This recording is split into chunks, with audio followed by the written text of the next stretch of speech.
Então, como vimos até agora nessa parte, o escoteiro, estamos seguindo o escoteiro porque ele é inteligente, porque ele trabalha com um método científico, abriu o seu mapa e dentro desse seu mapa ele viu as condições gerais a que ele está submetido, viu as situações que provavelmente vão afetá-lo, viu também os desafios que ali estarão presentes.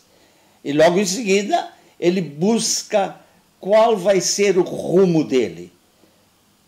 Insisto nessa palavra rumo, porque eu quero dar-lhe a conotação de uma direção para a qual se caminha e não o dia a dia concreto que eu vou chamar de caminho, que é parar aqui, desviar de um obstáculo, aproveitar uma situação propícia e assim por diante. Então ele fixa esse seu rumo, o rumo para ele é a direção do acampamento, para nós o rumo é a direção dos nossos grandes fins, daquilo que queremos construir e daquilo que queremos alcançar. E aí ele fez o diagnóstico, isto é, analisou as montanhas que havia, analisou os lugares mais perigosos, analisou alguma possibilidade que ele tem de atravessar mais rapidamente. Então, o rumo vai se diferenciar do caminho, porque o caminho não segue necessariamente a direção do rumo. O caminho pode dar desvios, pode fazer paradas e assim por diante. E é sobre esse caminho que nós falaremos agora.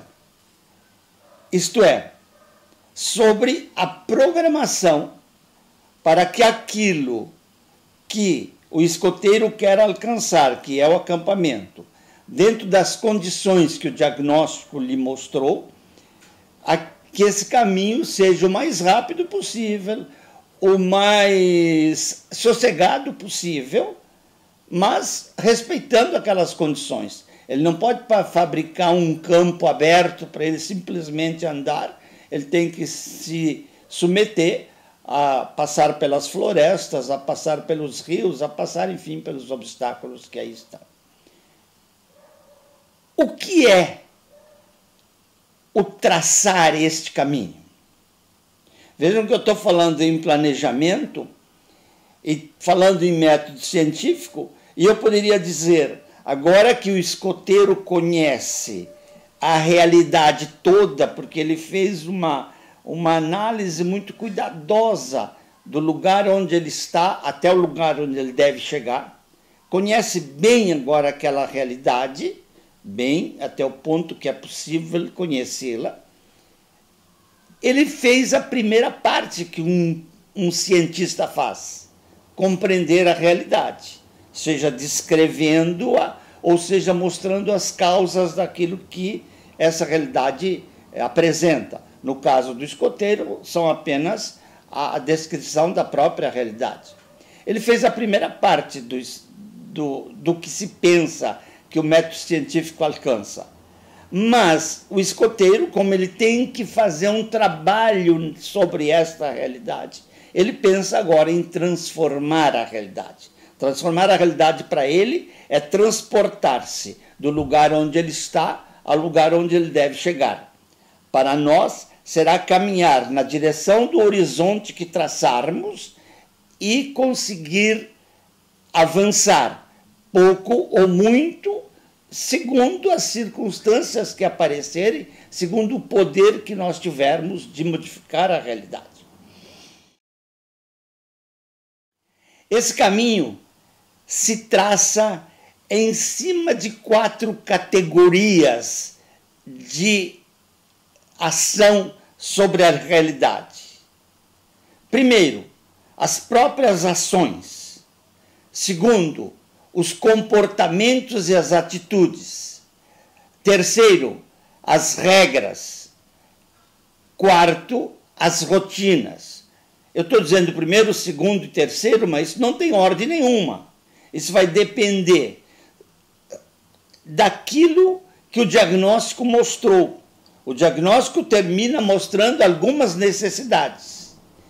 Essas necessidades serão a matéria sobre a qual nós vamos trabalhar, respondendo a estas necessidades em forma de ações, coisas que nós vamos fazer, em forma de atitudes e comportamentos, isto é, maneiras de nos comportarmos, maneiras de atuarmos, em forma de regras, isto é, coisas que nos são permitidas e coisas que não são permitidas.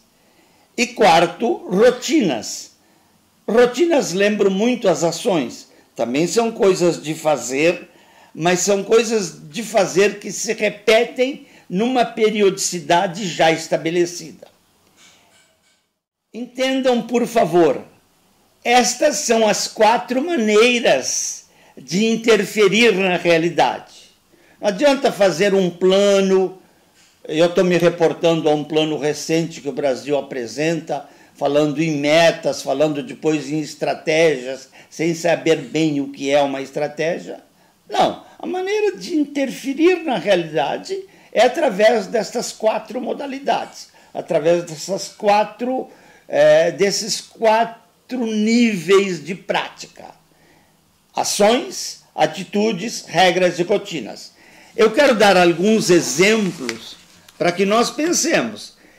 O escoteiro me interessa apenas como um meio de exemplificar aquilo que nós vamos pensar mais tarde dentro de um modelo de plano. Mas exemplificando no escoteiro o que são ações, atitudes, regras e rotinas, nós vamos também compreendendo o que nos espera num plano de uma entidade que está ligada ao social. Por exemplo, eu listei aqui no meu livro, onde eu trato da questão do escoteiro, e aí acabou Rubem Alves. Rubem Alves não trabalha muito essa definição do caminho, porque a Rubem Alves interessa a ciência, e a ciência está completada quando ela narra a realidade. Embora muitos escritores, entre eles Marx, diz que a filosofia, a pesquisa, deve servir mais para transformar a realidade do que apenas conhecê-la. Conhecê-la é pouco, mas se não há as descobertas dos cientistas, nós mesmos não conseguimos trabalhar direito. Então o escoteiro, por exemplo, escreveu para ele mesmo, no caderninho que ele tinha: amanhã eu vou caminhar do ponto A, que era o lugar onde ele estava, até o ponto B, que é um lugar que ele marcou no mapa. No dia seguinte, eu vou construir uma pequena ponte para lançar sobre o rio a fim de ultrapassá-lo. Observem que isso tudo está de acordo com o diagnóstico. Eu não estou simplesmente chutando coisas que poderiam ser ou que não poderiam ser. Todo o caminho deve ser tratado para responder às necessidades que surgiram. Ele tinha, a necessidade dele era ir adiante dia por dia. Só que ele está, em primeiro lugar, caminhando do ponto A ao ponto B, porque tem facilidade de caminhar. Há apenas arvoredos, há apenas uma pequena floresta, ele então vai por aí. Agora ele vai dedicar quase um dia a construir uma pequena ponte para lançar sobre o rio a fim de ultrapassá-lo. Por que isso? Por causa do diagnóstico. O rio é estreito, o rio é contaminado poderosamente, de modo, está aí no mapa dele, no diagnóstico que ele faz, que o rio é contaminado, ele não pode passar a pé enxuto, é fundo também. Então essas duas coisas, de ser fundo e ser contaminado, faz com que ele decida construir uma pequena ponte. Claro, uns pedaços de pau, com o cipó da mata, ele vai construir uma pequena ponte para passar sobre o rio. Põe outras coisas: caminhar do ponto B ao ponto C. Construir uma cabana, ele se preocupa porque num determinado momento ele vai ficar num lugar que ele precisa construir uma cabana, etc, etc, etc. O que eu estou defendendo, o que eu estou dizendo? O diagnóstico apresenta as necessidades. Nós vamos ter necessidades diferentes. As escolas vão ter necessidade de ter professores melhor preparados. As empresas podem ter a necessidade de ter operários, funcionários mais aplicados. O hospital pode ter necessidade de ter um corpo de enfermeiros, enfermeiras mais carinhoso e assim por diante. As necessidades são muitas. Essas necessidades é que são resolvidas através de ações, de atitudes, de regras e de rotinas. Dou alguns exemplos de comportamentos e atitudes. Por exemplo, e ligo os dois. Um grande comportamento poderia ser, de planejamento para ele, cuidar da saúde. Eu estou supondo, naturalmente, que esse escoteiro vai caminhar muitos dias até o acampamento. Pode isso ser só uma imaginação minha, mas não importa. Eu estou preocupado com os exemplos que vão nos servir depois. Então, se eu ponho cuidar da saúde, e dentro desse mesmo item, cuidar da saúde, eu ponho evitando os lugares úmidos, eu ponho evitando o sol muito forte, eu ponho tomando cuidado com os alimentos e com a água, eu estou propondo comportamentos e atitudes. Provavelmente, o mais importante na prática serão as ações e os comportamentos e as atitudes. Mas as regras e as rotinas, também dou algum exemplo. Por exemplo, pode-se botar, ele provavelmente se pôs para ele mesmo de regra, não entrar em contato com a água do rio. É uma regra, não pode ser ultrapassada.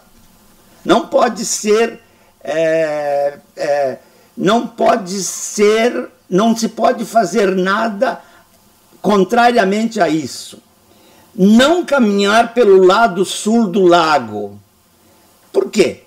Porque o diagnóstico mostrou para ele que a água do rio está muito ruim e mostrou para ele que no lado sul do lago tem jacarés e outros animais que poderão constituir num perigo. Eu vou insistir muito. Por quê? Porque depois, na nossa prática de entidades com muita gente, esses elementos, ações, regras, atitudes e rotinas serão de uma importância extrema. E termino dando algum exemplo de rotina. Levantar todos os dias às 6 da manhã. Por quê? Porque o diagnóstico mostrou para ele que o sol é muito forte naquele lugar.